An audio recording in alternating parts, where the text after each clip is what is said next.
Halo, Assalamualaikum warahmatullahi wabarakatuh.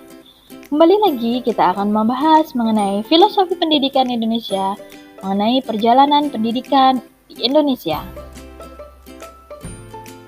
Yang pertama, pendidikan sebelum kemerdekaan. Pendidikan di masa Belanda pada awalnya hanya diperuntukkan sebagai kepentingan material pemerintahan Belanda yang nantinya output dari proses pendidikan akan dijadikan sebagai pegawai pemerintahan. Kemudian, dengan berbagai perjuangan, terbentuklah sekolah bagi guru-guru di kota Sala dan berpindah ke kota Magelang dan terus-menerus berproses. Berdirilah Sekolah Putra dan Dokter Jawa, namun pendidikan hanya dapat dinikmati oleh kalangan tertentu, seperti kalangan para bangsawan. Hal ini yang membuat munculnya gagasan dan cita-cita baru yang menghendaki perubahan dalam pendidikan.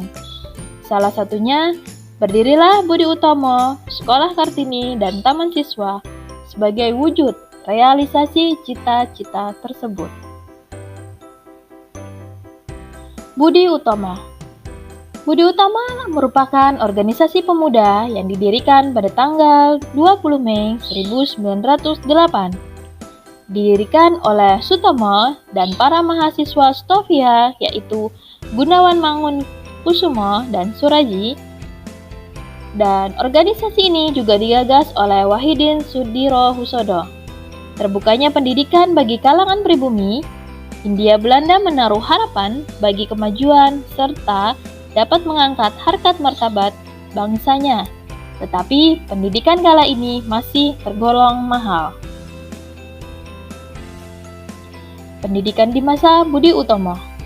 Pada kongres pertama ini juga membahas mengenai tentang pentingnya pendidikan yang ditunjukkan untuk golongan priai karena setelah mereka terdidik, ilmunya bisa diajarkan kepada rakyat yang nantinya seluruh rakyat akan mendapatkan pendidikan secara merata.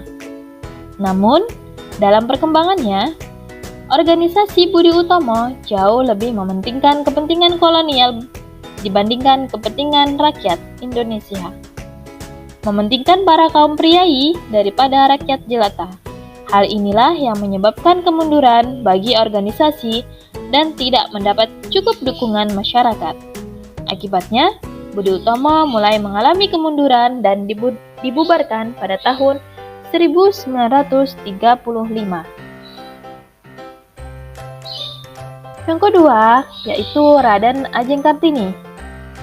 Raden Ajeng Kartini menerapkan beberapa prinsip yang dipegang teguh, yaitu yang pertama, bagi Raden Ajeng Kartini tidak ada kata menyerah untuk belajar dan berjuang dalam menghadapi tantangan kehidupan dan pendidikan. Prinsip yang selalu ia pegang adalah lebih baik melakukan sesuatu yang kecil daripada tidak melakukan sama sekali. Raden Ajeng Kartini mewariskan kemandirian dan pantang menyerah dalam menghadapi diskriminasi. Raden Ajeng Kartini juga mengajari para wanita dan anak-anak sebagai bentuk membuka lebar kesempatan perempuan untuk berkarya, mendorong percaya diri wanita dalam berkarir, dan mendorong wanita untuk melawan stereotip melalui prestasi dalam bidang pendidikan dan profesional kerja lainnya dalam meningkatkan kualitas kehidupannya. Raden Ajeng Kartini pada masa ini mendirikan Sekolah Kartini. Yang ketiga yaitu Ki Hajar Dewantara. Dalam mewujudkan cita-cita mencerdaskan bangsa, Ki Hajar Dewantara mendirikan Taman Siswa. Taman Siswa adalah nama sekolah yang didirikan oleh Ki Hajar Dewantara pada tanggal 3 Juli tahun 1922 di Kota Yogyakarta sebagai langkah memperbaiki pendidikan dalam mewujudkan cita-cita bangsa.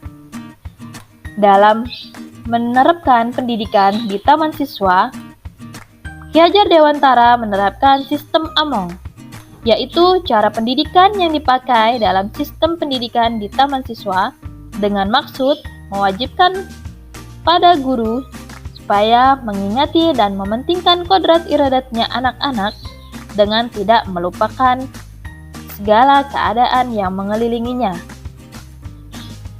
Kemudian, di Taman Siswa juga, Ki Hajar Dewantara menjunjung tinggi dalam menanamkan untuk berbudi luhur, yaitu mendidik dan mengajar adalah proses memerdekakan manusia dan segala aspek kehidupannya, baik secara fisik, mental, jasmani, dan rohani. Dalam mendidik, Ki Hajar Dewantara menjunjung semboyan asah, asih, dan asuh, yaitu menurut ajaran ini, dengan adanya perbedaan, maka kita dapat saling asah, yaitu belajar, dan asuh, memperdulikan, dan asih, menjunjung, mendidik dengan menyayangi. Pendidikan perspektif Ki Hajar Dewantara. Dalam mendidik, Ki Hajar Dewantara memiliki semboyan, yaitu Ing Ngarsa Suntolodo, Ing Madya Mangunkarsa, dan Tutwuri Handayani, yaitu Ing Ngarsa Suntolodo yang artinya di depan memberikan teladan, Ing Madya Mangunkarsa yang artinya di tengah memberikan semangat, dan Tutwuri Handayani dengan di belakang memberikan dorongan. Hal inilah yang menjadi pegangan untuk para pendidik dalam mendidik anak-anak. Karena pada hakikatnya pendidikan adalah memanusiakan manusia. Sekian dan terima kasih. Assalamualaikum warahmatullahi wabarakatuh.